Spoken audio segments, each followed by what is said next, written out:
It's about 6:17. We're here for what's trending. And Megan, we got some good stories to share with here. We do. Kraft Mac and Cheese fans are drooling over the chance to test out new flavors. Kraft has already introduced pumpkin spice flavored mac and cheese, as well as candy flavored pink mac and cheese for Valentine's Day. But now the company is introducing the exclusive flavors of the club, where members can be the first to try out Kraft's new seasoning blends before they're released to stores. Members will also, oh, I'm out of breath, excuse me.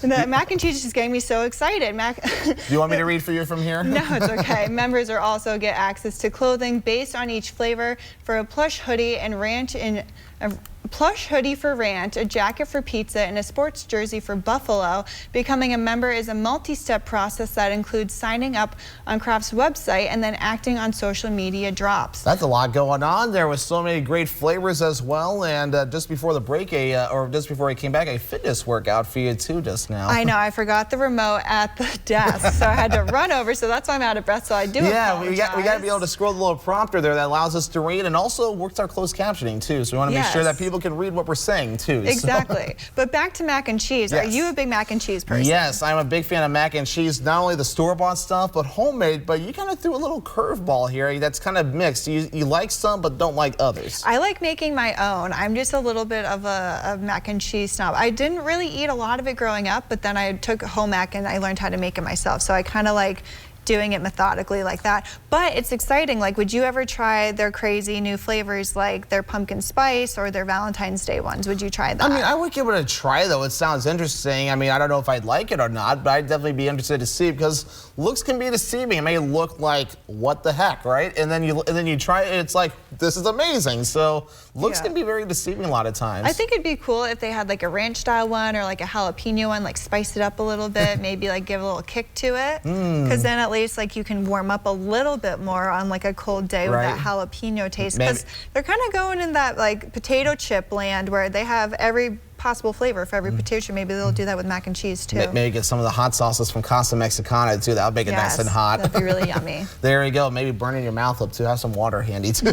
But meanwhile, though, check this out. NASA has released a three-dimensional view of Jupiter's atmosphere, and it was taken from the Juno mission, which has been circling the gas giant since 2016. That's what, 5 years ago now? Yeah. In the latest discoveries, scientists learned Jupiter's Great Red Spot is much deeper than they originally thought. The storm is between 124 and 311 miles deep. That's about as deep within Jupiter as the International Space Station is above our heads. So the distance from us here on Earth up to the International Space Station. So you get the general idea there. That's a big storm. That's a big red dot. And scientists have also learned that the storm is getting smaller, though. In 1979, the Great Red Spot was twice Earth's diameter, but it has shrunk by at least a third since then, and NASA's Juno probe is expected to continue monitoring Jupiter through September 2025. And you know, that's really fascinating to just learn more about Jupiter, too, all the gas giants out there. I mean, Jupiter is huge. It's a huge planet. And I think it's the biggest planet, right? Yeah, I believe it is also the biggest planet. Although Saturn